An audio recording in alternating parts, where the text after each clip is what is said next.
Hello, hi, how are you? And welcome to another podcast by George. Well, we're going to continue with our series on great musicians, local musicians. It doesn't make any difference if they're local or not. They're just great guys and great musicians. And this next interview for me is a special delight because this guy's from my hometown.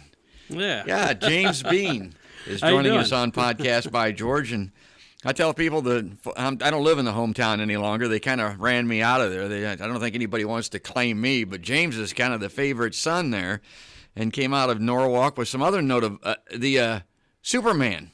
Superman, he graduated. I believe he was a freshman when I was a senior.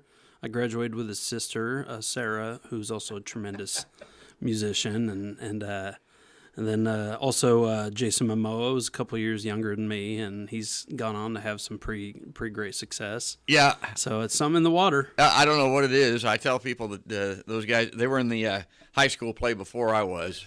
Yeah. Or after I was. I was in it before they were. That's right, what I mean to say. Yeah, so I don't know. That's the way it turned out. Well, I'd like to set the scene a little bit. James, tell us where we are. Tell us. We are in my business, Central Iowa Music Lab. We're a music lesson studio located probably smack dab in central Des Moines, and we do lessons and group classes and put on recitals a couple times a year. And currently our student count is about 225 students. Oh, nice. So about 13 teachers altogether. Great. And it's we're almost April Fool's Day will be 10 years in business. Wow. So you're a businessman, you're a teacher, obviously a great musician. I know you as a great guitarist and a band leader here locally. Give us a little thumbnail on your background. Oh, I don't know. My parents tried to start me on guitar at the age of 5, lessons at Southridge Mall on the south side of Des Moines, and that ended after about 3 weeks. I was 5. What do you do? Yeah. So then about the age of 10, I started on trumpet with the school band and did that and was kind of got to know the band directors and the music teachers in the school system in there in Norwalk. And then age of 12, I was in 6th grade, and I saw they had the junior high talent show, and there was a guitar player and a drummer, and they played Wipeout and Wild Thing for the talent show. No singing, it was just a guitar and drums. Yeah. And it was kind of like that, Choir of Angels and Heaven's Parting kind of moment for me, and I felt like I needed to be part of that somehow. And so about 2 months later, went to Lakewood, which is kind of, Lakewood and Norwalk are more or less the same thing anymore. But Sharon Ewell, she's a guitar teacher there, and took lessons once a week for $5 a lesson. And then after that, after about a year of that, she was great at teaching kind of the basics and the fundamentals. Like if you want to learn how to play a song, she taught us through songs, which I can't stress enough because, at the end of the day, that's what people fall in love with are songs, And so then, but I wanted to do some more lead guitar. By that point, I had discovered B.B. King and Stevie Ray Vaughan and a number of those players. So I was really kind of starting to chomp at the bit as far as learning solos and things like that. So there's a music store in Indianola called Ground Zero Music, and went down there and was pretty much there from the age of 13 until I graduated high school. And at the guitar shop, you lived there? Yeah. Well, more or less. If it had been closer, I might have. Well, I certainly had my mail sent there. But no, I just was there for once a week taking lessons. And then when I graduated high school, I went to Southwestern Community College in Creston because their music program was stellar, still is. It's a fantastic program. People come from all over the country and Canada, in fact, to study music there. And then I left after about 3 years because the same music store, Ground Zero in Indianola, they had asked me to come back as a guitar instructor. And that was spring of '98. And at that time, I was kind of done with school in general. And so I left and started teaching. And then ever since 2000, I have only done, as far as employment, music-related things. Yeah. So, yeah. Talking about high school, I tell this story to folks. You and I went to the same high school. You took up something that you've turned into a career, something that you're very good at. I kind of wasted my time practicing and taking up something that I wasn't very good at, that I couldn't make a career at, which is sports. And I'm always reminded of the two things I was interested in: baseball, mostly sports, and girls. And I'm reminded of the John Mellencamp line, forget all about that macho shit and learn how to play guitar. Because I wished I had done that, because I love the guitar, I love music, but I spent all my time, trying to make it in sports. And you and I are about the same body size. I just wasn't tall enough. I just wasn't fast enough. It just wasn't in the cards for me. Tall but and fast are not the words that people have been used to describe me. Well, maybe as a player. So then it comes to fronting a local band, the McKenzies. Yeah. Yeah. So tell us about that. Well, the drummer that I saw in the junior high talent show lived at the end of the block from where I lived. I lived on Cherry Parkway there in Norwalk, and I had a job. I was delivering the Shopper when I was maybe 14 or 15. The free newspaper, and I got paid 3 cents a paper to deliver. Yeah, sure. And he had his drum set up in his garage, and I was delivering the paper, and he said, hey, maybe, he was outside drumming with the garage door open. And he said, hey, maybe sometime if you ever feel like bringing your guitar down and, playing a little bit, we could do that. And I think I probably came down the next day as soon as I got the invitation, because I loved playing, and I wanted to, it was cool to play with somebody, but also here was the guy that was at least half responsible for me doing this in the first place. And so to be able to do that, and then, spent many a day, especially in the summertime, in that garage working out. So many songs. Like, we loved all the, we were all devotees of KGGO, so sure. It was everything, the Aerosmith and the Led Zeppelin except none of us could sing. We were all just no good at that. But, and then he invited another guy named Darren Casey. He graduated from Norwalk in 1990, and he came and he played bass. And then for the first couple years, we just essentially played as a trio and just learned songs together. No singer yet. No real singer. Yeah. Like, I think I ended up singing. Jason did a little bit, but essentially it was just. I did my best. Well, your music choices are stellar, but if you're trying to cover Led Zeppelin or Aerosmith, the vocal part of that's going to be a little bit of a challenge, But exactly. Lou Reed, that's who you want to try to sing like. You can sing like Lou Reed. Yeah. Or Hendrix a little bit, which was also huge for me at that point. It was like, and Hendrix got the courage to sing by listening to Bob Dylan. So he kind of went, if he can do it. Yeah, just loved it. Yeah. Oh, it's me too. But our first gig, actually, as a band, we played the class reunion, the Norwalk, I think it was like the 20th class reunion, and that must have been around, it must have been like 91 or 92. And my neighbor at the time, a gentleman named Joel Hess, he lived a couple houses from us, and he said, hey, come. Well, stop the podcast. Joel Hess is my greatest friend in life. No kidding. Yeah, I lived on Richard George Drive, just a block from Joel, on Cherry Parkway. Our paths are closer together than I ever imagined. Kidding. Yeah, he lived 2 houses north of us. Love the man. And loved him. Graduated with Shannon, his daughter, and I was at Red Rocks when he got killed. No kidding. Yeah, I got the call out there. Man, but as far as love stories go, though, like he and Lisa, that's something. And Lisa was lost to ALS. I've already mentioned her on the podcast a little bit, and my sister died of ALS 3.5 years ago. Sorry to hear that. Yeah, so I've been touched by that dreaded disease twice, and I miss Joe every day. Yeah, heck of a guy. Yeah, he was my bro. Well, and he booked our first gig. I didn't know that. Yeah, and so. So I did that.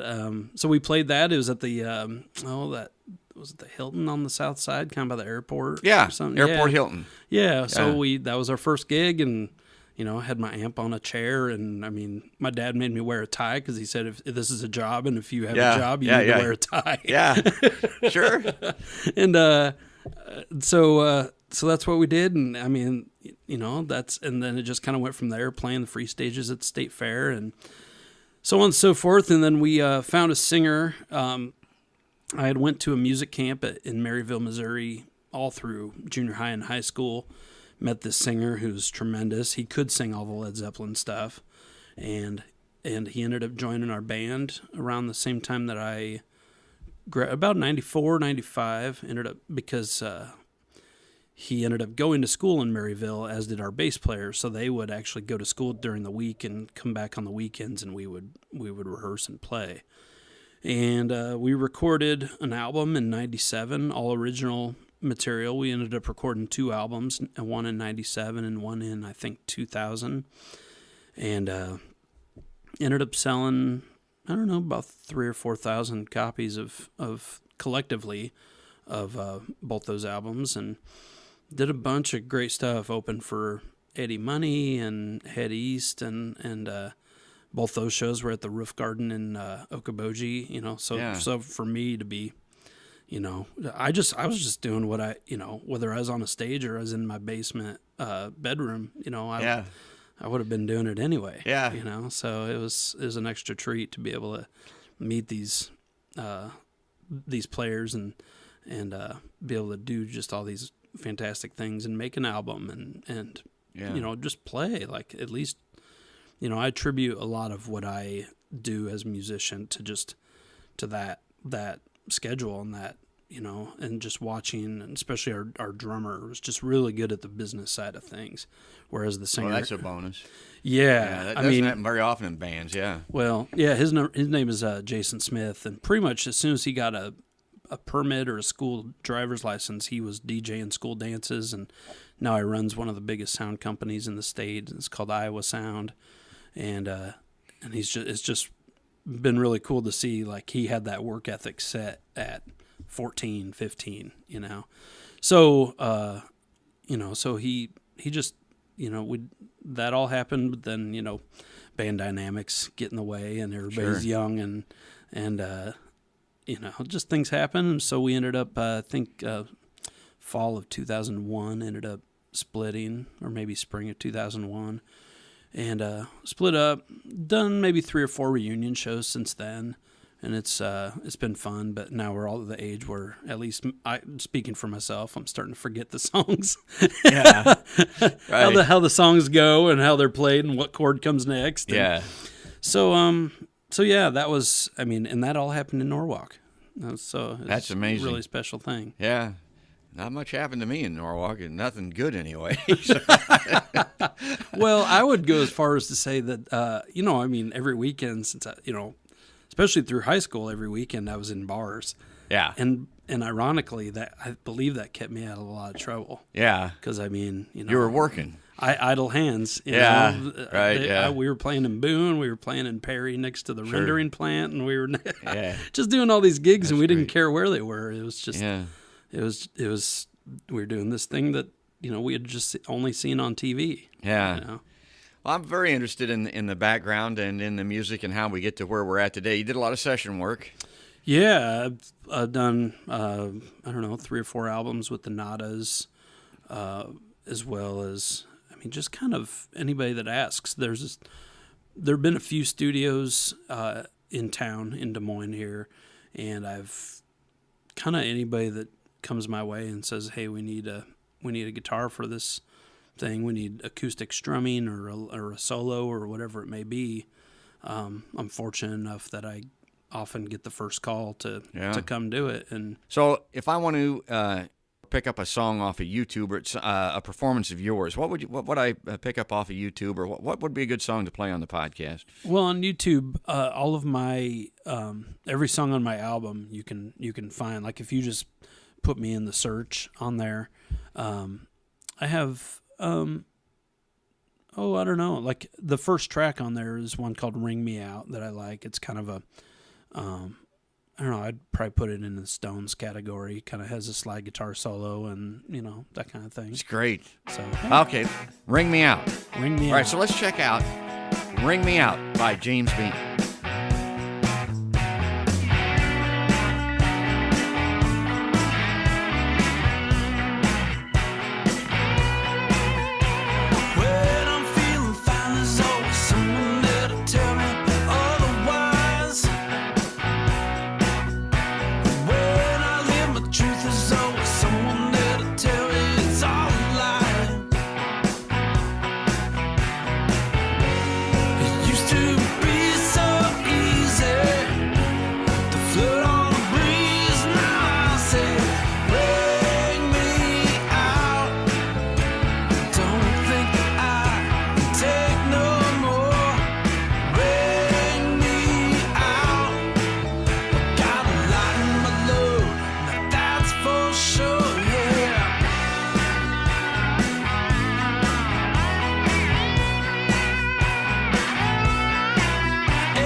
I find you interesting because you're a little bit younger than me, and you wouldn't be in the situation where, like I was in high school when these bands came out, and so you got on board and have been with them. You kind of, in your era, when you were in that teenage development stage as a player, as a listener, whatever, you kind of went back and picked these guys up. Well, at that time, I mean, if you were a guitar player and you started in 1989 like I did, yeah. I mean, it was all the big hair and the right. White Snake or the later 80s Warrant or whoever. But when I started playing, all my friends and I were huge Aerosmith fans. Yeah. And so here was a band who was contemporary because they were putting out albums when I was in high school. But then our parents would go, "Oh, Aerosmith! I have their album that they put out in '73 or '74," and I'd go, "Yeah, what do you mean?" And then they, then you hear "Walk This Way" and you hear all those things. Their first 3 or 4 albums were just, that catalog of music is just unbelievable. Man, it is so stellar, so good, yeah, so good. And then the B.B. King thing, part of that had to do with, well, first off, like my grandmother got me a songbook of B.B. King songs for Christmas one year, not long after I started playing. June of '89, I think Christmas, she got me the songbook. And so at the time, though, I hadn't really heard him, but then he was on an episode of The Cosby Show right at that time, and I went, oh, okay. And so I got his album Live at Cook County Jail, which is still in my top 5 all-time favorite albums. Yeah. He's just on fire on that album, and it's in front of all these prisoners who were booing the warden. And right, yeah, it's great stuff. So, yeah. I mean, yeah. And so I've always kind of, reached back. I don't know. I just like the idea of the history of music. I mean, at that time, it was still, around that time, it was when Nirvana started happening in this early 90s, what they call the grunge movement. But I was always still, even in that music, I hear, Black Sabbath, or I hear some of these things that go back, and then always been in the blues. My Ken Hewen, band director at Norwalk, lent me a Stevie Ray Vaughan album, and that was at least 3/4 of what I listened to all through high school. Yeah. was just Stevie's stuff. Well, yeah. Tell me that's the best music ever created, and I'm not going to argue. I know. I mean, that well, guy. and I've always, for some reason, somehow it's always worked out too that I'd latch on to these musicians who would say, well, like Stevie would cover songs by Muddy Waters or songs by Howlin' Wolf, and go, well, this isn't my song. Like he wasn't shy. Like he wanted to give these guys the glory and the attention, And I think I don't think B.B. King would have had the career that he had. I mean, that's with grain of salt, but Stevie was putting these guys back in the spotlight, Buddy Guy and all these players, And same with, I'd also developed an obsession with the Allman Brothers. It still lasts to this day. And Okay, so Allman Brothers, let's talk about that before we get to where we're at today and Sure. being a teacher. I want to talk to you a little bit more about being a player. And I've seen you do it, and I've heard from other people too. What I hear about your playing is you may be one of the best slide guitar players. Where does that come from? The slide thing? Yeah.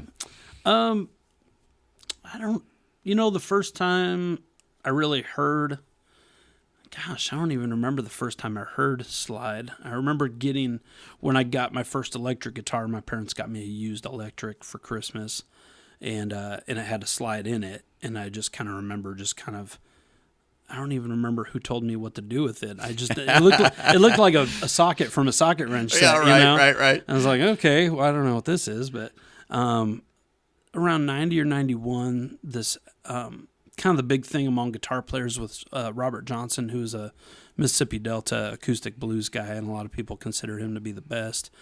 A lot of slide in there, and they were putting his songs in guitar magazines, like How You Play It, and a lot of it was slide, and so I would tune my guitar to, with slide guitar, a lot of guitar players will tune their guitar a different way to make the slide playing easier, and and so I started trying to do it there. Still wasn't entirely sure of what to do, and then I kind of worked my way backwards with the Allmans, because when I was, I think, 14, they were on Jay Leno. And Warren Haynes was the guitarist at the time in the Allman Brothers, and he did a slide solo, and I just kind of, and once again, Heaven's Parting kind of moment. And that's when I really started to like, well, I've heard of these guys, and I've heard Ramblin' Man a million times on the radio, and got Live at the Fillmore East, which is kind of one of the great, if not the greatest live album to me. And from that first track, Dwayne Allman playing slide, it was kind of all over. Once again, it was one of those things where it wasn't my generation, but man, it spoke to me. Yeah. Go ahead. What I was going to say for me, I tell people I don't particularly like jam bands. Yeah. I mean, I never was a Grateful Dead guy. I don't care for for Fish or for any. I just don't like 20-minute songs. But you talk about Live at the Fillmore East and the Allman Brothers, one of my favorite all-time albums ever. Sure. The Allman Brothers, basically, they were a jam band. I mean, you could make that argument, so I can't say that I don't like any jam band, because I love the Allman Brothers, too. Well, it's that thing, like, I don't know. Like, and there are a lot of jam bands today, and I'd be, I just feel like I certainly don't mind it, because once again, kind of growing up through high school, the band director and being in jazz band introduced us to Miles Davis and introduced us to John Coltrane and kind of the golden era of jazz, where it was long instrumental sections. So when Whippin' Post came on, I kind of went, oh, it's like jazz in that regard. And but at the same time, with a jam band, especially with electric guitars and this and that, like, if it's not a good song, the jam isn't going to help anything. Right. It's just going to make it longer. But I mean, you're right. But you got Whippin' Post, and you got Statesboro Blues, and you have all these, Greg was such a tremendous songwriter. Yeah. And Dwayne on that slide. Oh, my God. Dwayne, I mean, jeez. Their original keyboardist was the guy that ended up playing with Stevie Ray Vaughan, Reese Winans. Yeah. But he didn't sing, and Dwayne said, "We need a singer. Sorry, you're out. I'm going to call my brother." And the Allmans have just really been a template for me insofar as like all the things I love. Like I love especially as I've gotten older. The country influence of what they did, I love. But then the blues and all these roots. Well, and they have all kinds of influence. Isn't Whip and Post? Is Whip and Post the song that's in Waltz Time? They're kind of. It's in what they call an odd time, but there's a song called Dreams. Okay, that's what I'm thinking of. Where it's like 1, 2, right. 3, Yes. 1, 2, exactly. 3. Yeah. And that's another one of my favorites. And it's just, man, what they were able to do insofar as taking all of what they call roots music, blues, country, jazz, and putting it into these great songs. I just. It's phenomenal. Just and certainly to me, growing up on it, and then just kind of watching the evolution and obviously Dwayne passed away, and then their bassist Barry passed away not long after that. On the same street almost. Yeah. It's but then to kind of see the resurrection in the '90s with Warren Haynes and Alan Woody and all that, and and about 5 or 6 years ago. Well, I got to do it altogether about half a dozen times. I got to play with Butch Trucks at an event. There was kind of a music camp for grown-ups up by Woodstock, and I went the first year as a camper, and then subsequent years, they asked me to be part of the staff. Did you see Big Pink? Yeah, I got a picture right next to Big Pink. Did you? Yeah. Nice. It's the area that it's in though is a little like. You hear banjos. It's a little Deliverance like. Yeah. Did you see where Dylan was at up there, or can he even get to that place where his place is? He's got a place up in there somewhere. Used to back in the day. That's what I heard. But he wrecked that motorcycle up there. Right. Yeah, it was up that's there. what caused that whole collaboration, I think. Yep. Right. Yep. Yeah. But no, I didn't see his place. Oh, you saw Big Pink. Yeah. Got your picture with Big Pink. Which is just, there are some people who are like, what's with the house? Oh, yeah. Well, it's all... But if you know... Oh, yeah, then, it's something. Yeah. So it was kind of moving. It was like when I saw, in Seattle, they have Jimi Hendrix's Woodstock Stratocaster in a glass case, and it's kind of like a holy relic. Yeah, sure. Oh, yeah, obviously. I love talking music, and I still... And correct me if I'm wrong. Guys like you...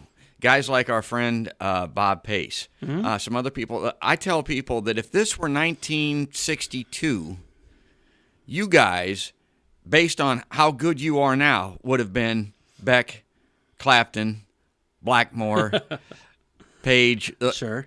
Is that accurate or not? Well, I mean, probably. Just where you're at as players. Well, sure. Like I would put, Bob and I'm going to exclude myself because it's hard for me to I'm always thinking I'm not Bob Pace or whoever, but Bob, and then if Jeff Banks, Rob Ankham. I mean, we just in Des Moines we have this wealth of players who, if it was the mid '60s and it was London or New York City, I easily, I've been to jam sessions in New York City. I've been jam sessions in Austin, Texas, and I kind of went to both of those places expecting to be just blown away the whole time. And I kind of some of the players were good. Some of the players were a little underwhelming, and not to be judgmental or anything, but I just expected going to Austin, everybody was going to be Stevie Ray or or Billy Gibbons or whoever. And man, for my money in Des Moines, Iowa, everybody here is at least as good. Well, we're going to stop it there. This interview is running long, and it's because I love it. I mean, this guy's great. The music is wonderful. We're going to split this podcast up into 2 parts, and we're going to come back, and James Biehn going to talk about a number of musical influences and people that he's met. We'll hear some more of his music. He's going to talk about our friend Todd Park Moore and his opening with Big Head Todd and the Monsters. That's all coming up, but that's all for now, and thanks for listening to another podcast by George.